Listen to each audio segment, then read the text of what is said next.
any one of you who's ever had little ones who've blown bubbles in the summertime have probably gotten the old why routine from the 2 and 3 and 4-year-olds.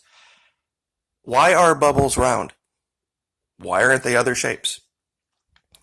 It's a tough explanation. You can't go into all the science with a child, but it's the same reason that flames are this shape and not this shape.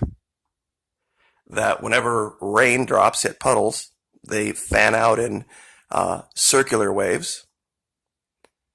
It's the same reason hot fluffy pancakes, when you pour the batter into the pan, no matter whether you pour it into a square pan or a round pan or any other kind of pan, that pancake is going to end up being circular, barring some kind of form that you put in the pan. Now, what does this have to do with Antarctica? There's a misconception about Antarctica.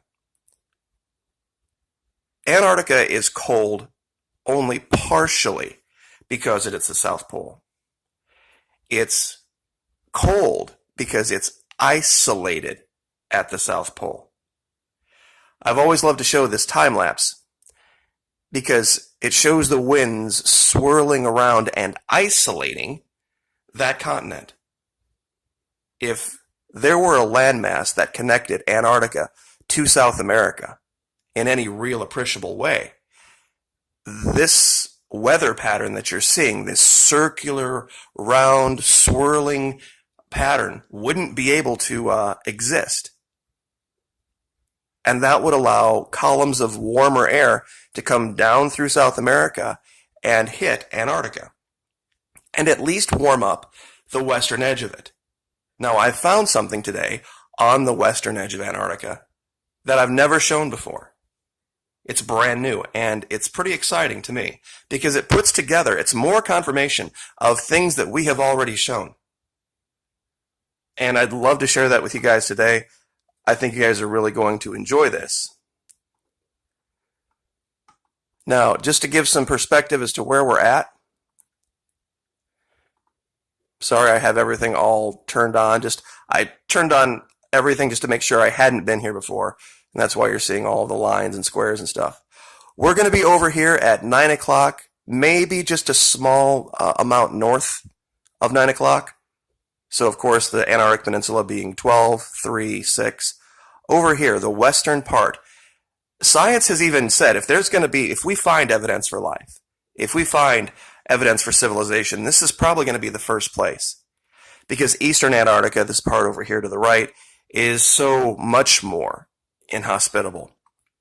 I'm sure many of you have seen the articles most recently about the melt, the record surface temperatures that have caused, there's one island where they 20% of the ice melted in a day, which is insane.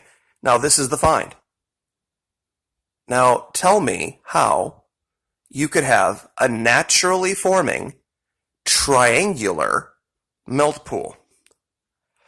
And I'm really kind of wondering on this, if this is even really a melt pool. I mean, it looks like what it is, because of course you have the blue, but look at the shape of this.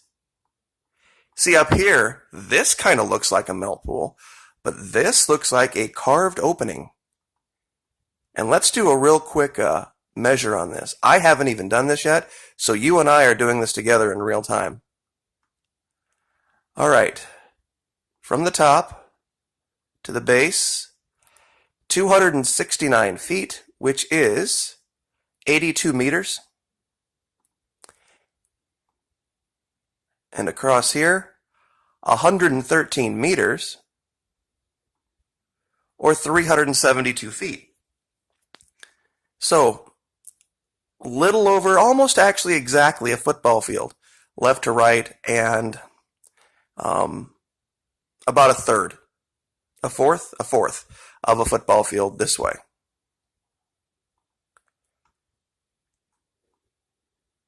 It's very odd, this whole region right here. It is near a mountain range, and just for, I guess, reference, look for Farmer Island, Morris Island, and it's just in from there. How this could have formed this way, even on a ridge, I don't know how this is possible. I mean, you can look at it from this side. Whatever side you look at it from, something is off about this.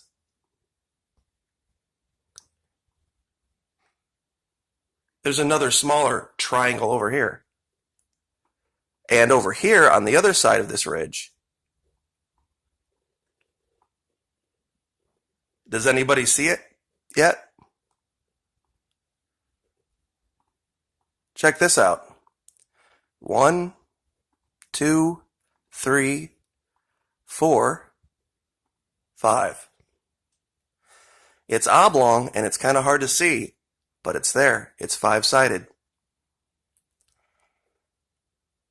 There's going to be something very significant about that come out one of these days. Somebody's going to have figured it out.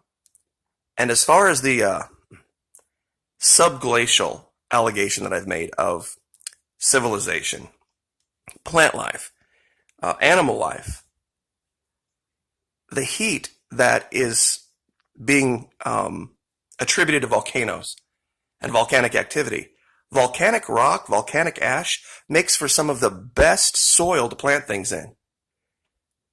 And I want you to look very closely at this region very near to it.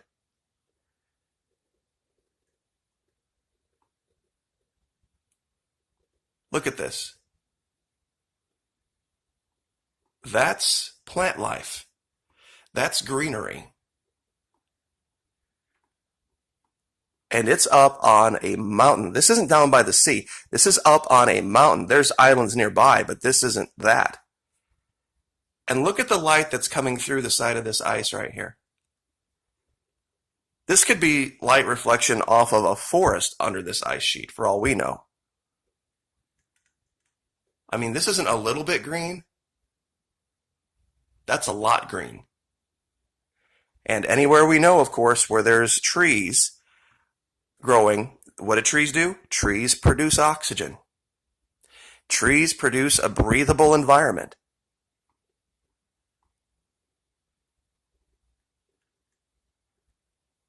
Something is going on, and it's underneath the ice.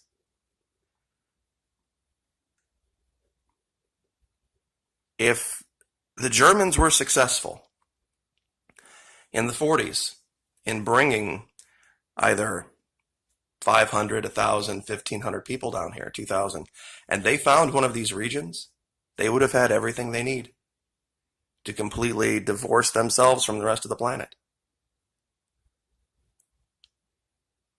And one last thing I want to show. If you look very, very, very closely at this, and I'll give you the link to this, it's sciencealert.com, hypnotic time-lapse shows Antarctica surface winds, swirling, blah, blah, blah. You can find it that way too. It's on Twitter. I'm going to try to zoom this in and show this to you. There's something that got picked up here that not a lot of people saw. Give me 1 second.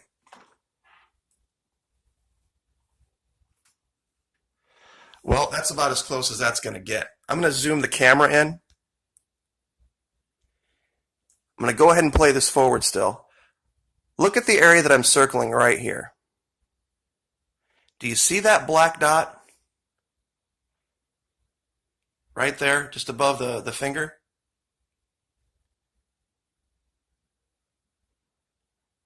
I did some basic measurement on this and zoomed out and tried to create the same layout size-wise and what the size of that square would be.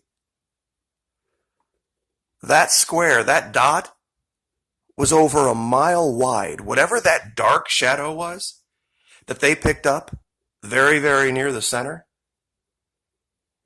And it's not that wasn't a map overlay. That was satellite imagery. It's a circle a mile wide.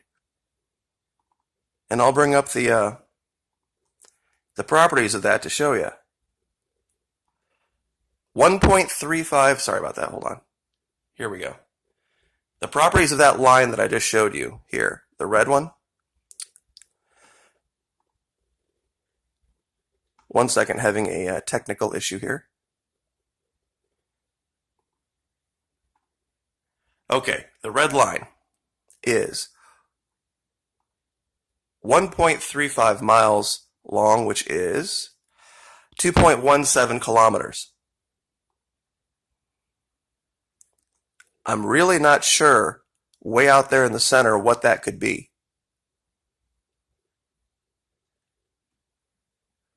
But I'm going to go ahead real quick just for clarity's sake and turn all that stuff off.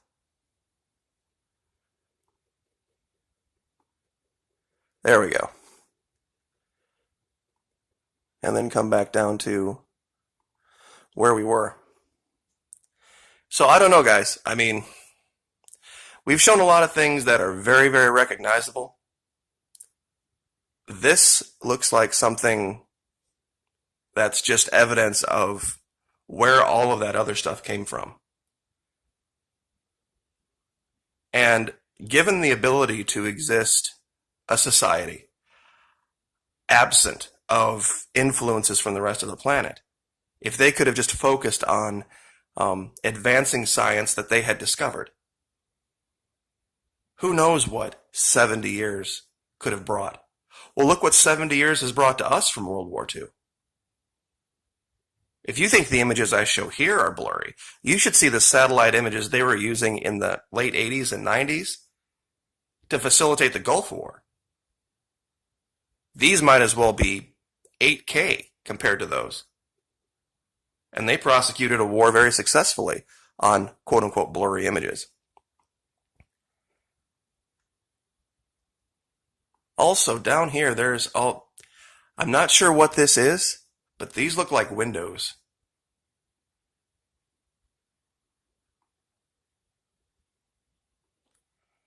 But like I said, I want to give you guys this location for yourself, and you can look at this stuff, make your own decision. Just about every one of these Antarctica videos, I do it that way for that reason. Low tech, anyone can do it. Get a mount, get a smartphone, get a decent sized all-in-one computer with good resolution, and you can spend hours down here finding things that will just absolutely boggle your mind. Triangular melt pools? No way. Not buying it. So, anyway, I will leave it there. Like, share, subscribe, and we'll see you next time.